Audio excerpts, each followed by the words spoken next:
Hey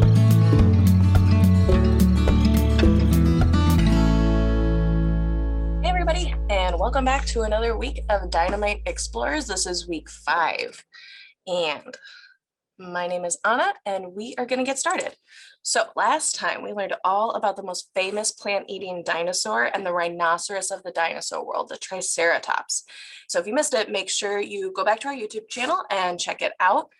And you can learn more about other dinosaurs that we've talked about too. Now, this week, we are going to talk about the very first dinosaur ever discovered, the Megalosaurus. So when and where did the Megalosaurus live? And the Megalosaurus lived 168 to 166 million years ago during the Bathonian age of the Middle Jurassic period. And they lived in the area that we know today to be North and Western Europe, but they were particularly found in the country of England. So if you guys remember way back from the very first week, we have this chart that shows you exactly when the dinosaurs lived. And you start in the bottom right-hand corner and you work your way all the way up to the top left corner. And this spot right in the middle here, this is exactly when the Megalosaurus lived. So most of the dinosaurs we've been looking at lived in this area right here at the end of the Mesozoic era, but this one was found way before the other ones.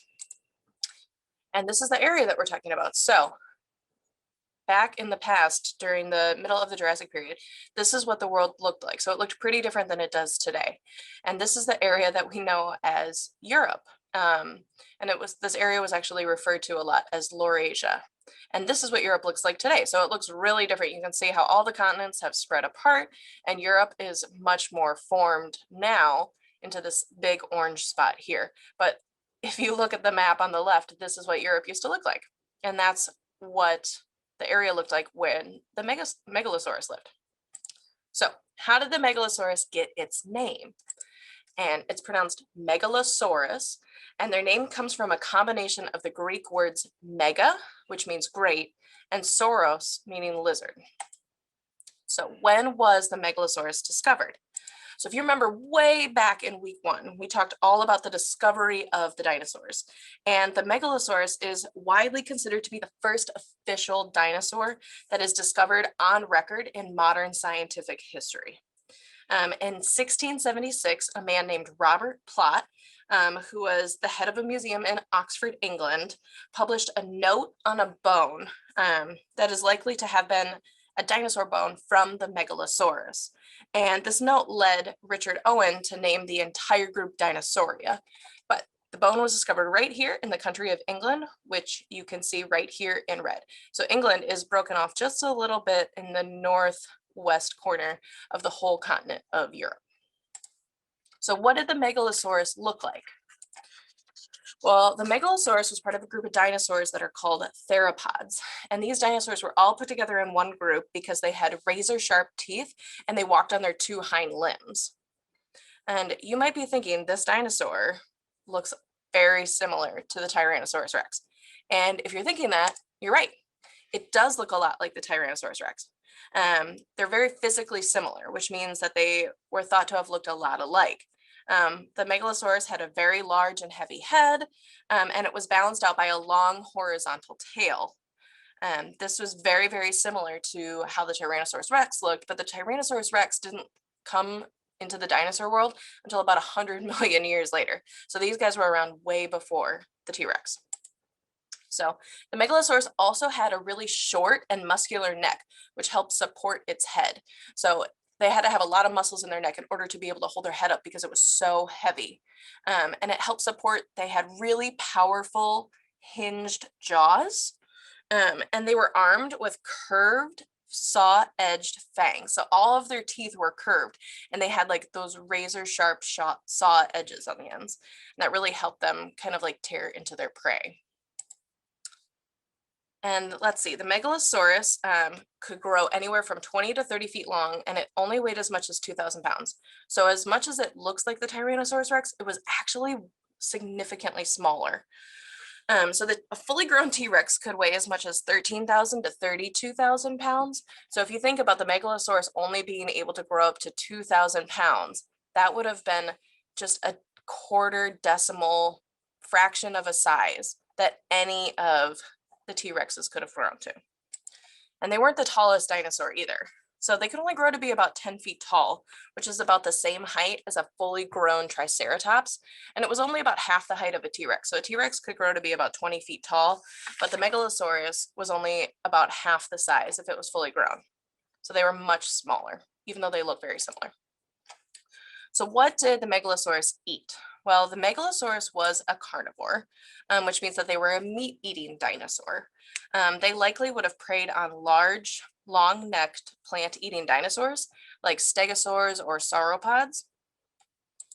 And scientists believe that the Megalosaurus would actually comb through coastal regions, which means that they would walk up and down these areas like along the coast in order to hunt plesiosaurs, which is a different kind of dinosaur, or they would scavenge fish that washed up on the shore.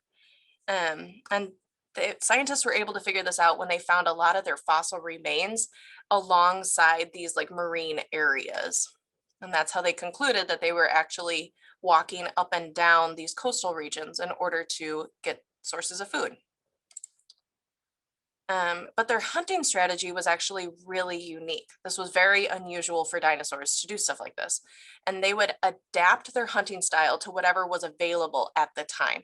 So if there were land roaming dinosaurs that they could prey on, that's what they would have. But if there weren't any, they would actually go to these coastal areas and they would walk up and down. They would try to get fish. They would try to get other kinds of dinosaurs. And because of this hunting strategy, the Megalosaurus is actually considered to be one of the smartest and most intelligent dinosaurs of its time, which is pretty cool. So what are some fun facts about the Megalosaurus? Well, even though they're very famous, they're still one of the least understood dinosaurs because very few fossils have been recovered over time. So the only fossils that people have found so far, they found vertebrae, which are pieces of their back. They found hip bones, and they found this piece of a jaw with a jagged tooth sticking out. So this is what their jaw, this is a fossil of the Megalosaurus jaw, and you can see this giant tooth sticking out. And this has helped scientists kind of like develop what they think a lot of their other information is, like what kind of food they eat and how big they would get, all that kinds of stuff. You can tell from looking at fossils like this. And one of the more interesting things about the Megalosaurus is that over time, scientists have drastically changed the look of the Megalosaurus. So this was like the very first illustration of the Megalosaurus, and it was created in the 1850s. So this was about 200 years ago. And it depicted the Megalosaurus as a large quadrupedal monster. So quadrupedal means that they walked on all four limbs. And this illustration was done more to impress people than what was actually scientific discovery and scientific fact. But 50 more years of research allowed for different reconstructions to be based on more complete dinosaur remains, which means that they found more fossils, and over time they were able to reconstruct what they think the Megalosaurus looked like. So postures were changed to bipedal, which means that they weren't walking on four limbs anymore, they were only walking on two. And the Megalosaurus was put to walk into an upright position instead of walking on all four. So this version was really common and it was really popular for almost all of the 20th century. So for almost all of the 1900s, this is what the Megalosaurus was thought to have looked like. But since the late 1990s, so towards the end of the 20th century, more accurate depictions of theropods, which is the group of dinosaurs that the Megalosaurus belongs to, began to appear. And all this information is based on over 200 years of study combined with scientific technologies and techniques that reveal more about dinosaurs than ever before. And this is what the current depiction of a Megalosaurus looks like. Now, a lot of the illustrations are different colors and you'll see different kind of like features of the dinosaurs, but they're all going to be pretty similar, where you see this really large and heavy head, this short, strong, muscular neck, the long tail that helps balance them out. And you see that they're walking, they've got the short front limbs, the long hind legs, and they're always only walking on 2 feet. So that is all for the Megalosaurus and for this week. And since we're all finished, we're going to add the dinosaur to the map.